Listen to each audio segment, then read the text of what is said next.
Hello friends, केम छो बधा?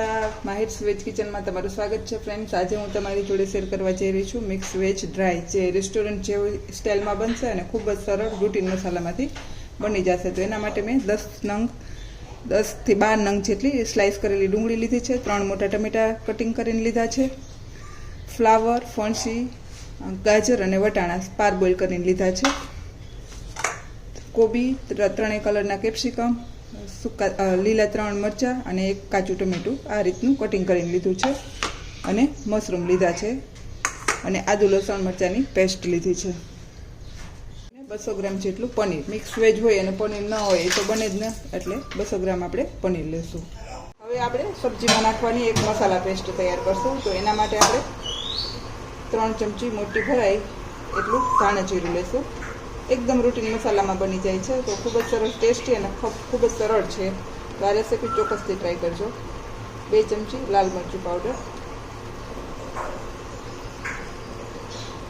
थोड़ी हळदर और 2 चमची जेटलो किचन किंग मसालो।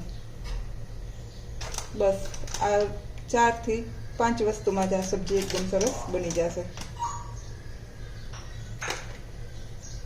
હવે આમાં આપણે જે મસાલા મિક્સ કર્યા છે એમાં આપણે પાણી એડ કરશું અને આને એકદમ સરસ પેસ્ટ બનાવી લેશું।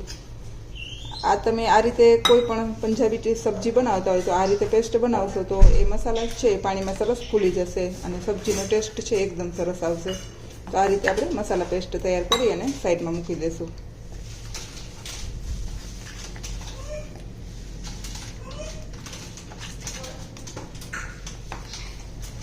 હવે 3 થી 4 ચમચા મોટું તેલ લીધું છે, મોટા ચમચા ભરાય એટલું। એમાં આપણે કેપ્સિકમ ફ્રાય કરશું અને 3 કલરના આપણે હારે એડ કરી દઈશું।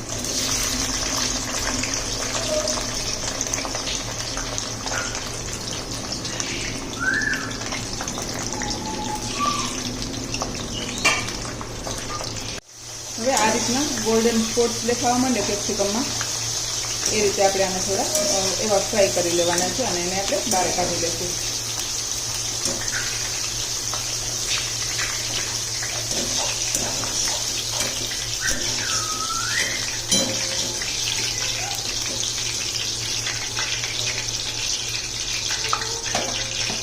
હવે ફરી પાછું એ જ તેલમાં આપણે ફણસી, ગાજર, વટાણા અને કોબી અને ફ્લાવર આ બધું પાર બોઇલ કરેલું છે એને પણ આમાં એડ કરી દઈશું અને આને પણ થોડી ગોલ્ડન જાય પડે એવું થઈ જાય એટલે આપણે એને લઈ લઈશું। તો હવે આપણી આ સબ્જીમાં પણ થોડીક ગોલ્ડન તમને દેખાય છે ફ્લાવરમાં, એ રીતે હવે સરસ ફ્રાય થઈ ગઈ છે। હવે આને પણ આપણે બહાર કાઢી લઈશું। આ બધા વેજીટેબલને આપણે પાર બોઇલ કરવાના છે અને બોઇલ કરતી વખતે થોડી ખાંડની ચપટી અને થોડું મીઠું એડ કરવાનું, જેથી કરીને આપણા વેજીટેબલ છે એ સરસ એવો ને એવો કલર રહે। હવે આ જ તેલમાં આપણે પનીર અને મશરૂમ એ બંને વારાફરતી તળી લેશું અને પણ આપણે ગોલ્ડન એવા થવા દઈશું। તો આ રીતે આપણું પનીર પણ સરસ ગોલ્ડન એવી ધાય થઈ ગઈ છે, તો આપણે આને પણ લઈ લઈશું અને આ રીતે આપણે મશરૂમ પણ તળી લઈશું। આપણે મશરૂમને પણ તળી લીધા છે, આવા ગોલ્ડન થાય ત્યાં સુધી એને તળી લેવાના છે। હવે આપણે સબ્જી બનાવીશું। જે આપણે વધેલું તેલ છે એ જ તેલમાં આપણે ફ્રાય કરવામાં બીજું તેલ નથી બગાડવાનું, જેથી કરીને એ પૈડું પણ ન રહે અને સબ્જીનો બીજી વખત આપણે ઉપયોગ પણ ન કરવો પડે। તો આ જ તેલમાં આપણે 2 ચમચી જીરું એડ કરી દઈશું અને 2 થી 3 તમાલપત્ર એડ કરી દઈશું। એકદમ સિમ્પલ, હવે આપણે કશું ઉમેરવાનું નથી। હવે જે આપણે 10 નંગ ડુંગળી સ્લાઇસ કરેલી છે એ એડ કરી દઈશું અને આને એકદમ આપણે જે બરિસ્તા બનાવી એ રીતની દાળ બનાવી લેવાની છે।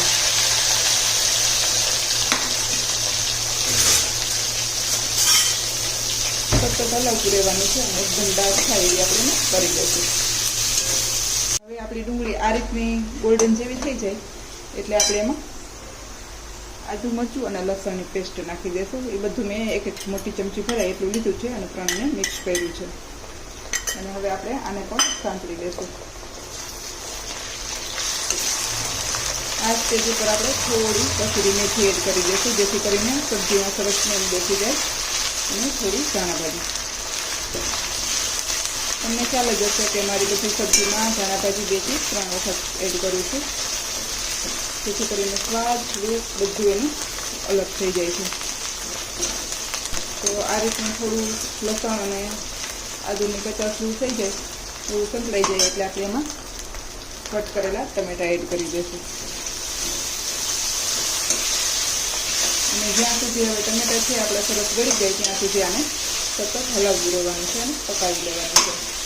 હવે આ સ્ટેજ ઉપર આપણે મેં પારબોલ કરતી વખતે થોડું મીઠું એડ કર્યું હતું, એટલે સબ્જીના ભાગનું આખી સબ્જીના ભાગનું મીઠું આપણે એડ કરી દઈશું, જેથી કરીને ટમેટા છે એ ગળી જાય અને મીઠું પણ સરસ મિક્સ થઈ જાય. તો આપણે વેજીટેબલના ભાગનું, ટમેટાના ભાગનું, આખી સબ્જીના ભાગનું મીઠું એડ કરી દીધું છે.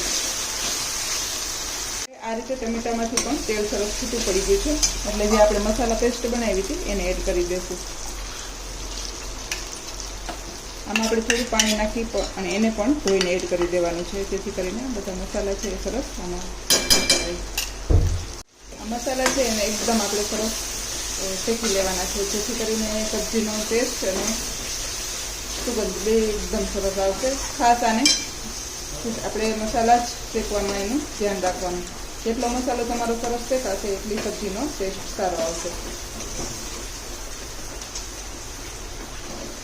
આ રીતે આપણે એને હલાવતું જવાનું છે અને ટમેટા અને ડુંગળી છે એ પણ સરસ મેશ થઈ જાય અને આપણો મસાલો પણ સરસ શેકાઈ જશે. આ સ્ટેજ ઉપર આપણે કાજુ અને કિસમિસ, આ બિલકુલ ઓપ્શનલ છે, પણ તમને ભાવતા હોય તો એડ કરી શકો, જેથી કરીને ગ્રેવીનો ટેસ્ટ સારો આવશે અને ખટાશ અને ગળાશ અને તીખાશ બધું બેલેન્સમાં રહેશે. હવે આપણી ગ્રેવીમાંથી ફરી પાછું તેલ છૂટું પડી ગયું છે, એટલે આ સ્ટેજ ઉપર આપણે 1 ચમચી બટર એડ કરશું. આ પણ બિલકુલ ઓપ્શનલ છે, પણ એડ કરશો તો એનો ટેસ્ટ સારો આવે છે. થોડી કસૂરી મેથી અને થોડી ધાણાભાજી બધું એડ કરી અને હવે તમે જોઈ શકો છો આપણી ગ્રેવી છે એકદમ સરસ બની ગઈ છે. તો હવે આપણે બધા બાફેલા વેજીટેબલ એડ કરી દઈશું. પનીર, વેજીટેબલ, કેપ્સિકમ બધું આમાં અત્યારે આપણે એડ કરી દઈશું અને આપણે સરસ એને મિક્સ કરી દઈશું.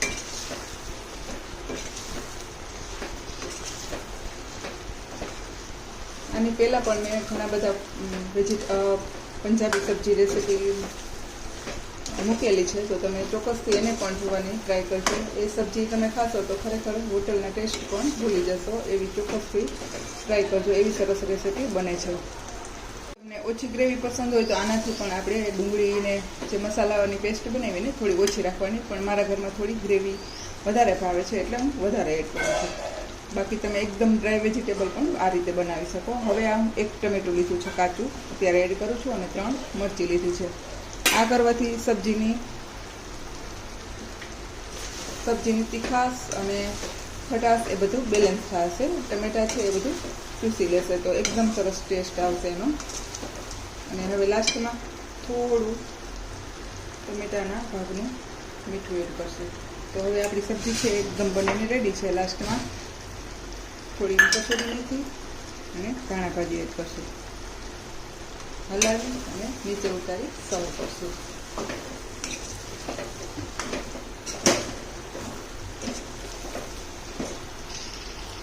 હવે આપણે નીચે ઉતારી લઈશું. ફ્રેન્ડ્સ, જોતાં જ મોઢામાં પાણી આવી જાય એવું મારું મિક્સ વેજ ડ્રાય રેડી છે. જો તમને મારી આ રેસીપી પસંદ આવે તો લાઇક કરજો, શેર કરજો અને સબસ્ક્રાઈબ કરવાનું ભૂલતા નહીં, અને ચોક્કસથી આ રેસીપી બનાવવાની ટ્રાય કરજો. Thank you, by.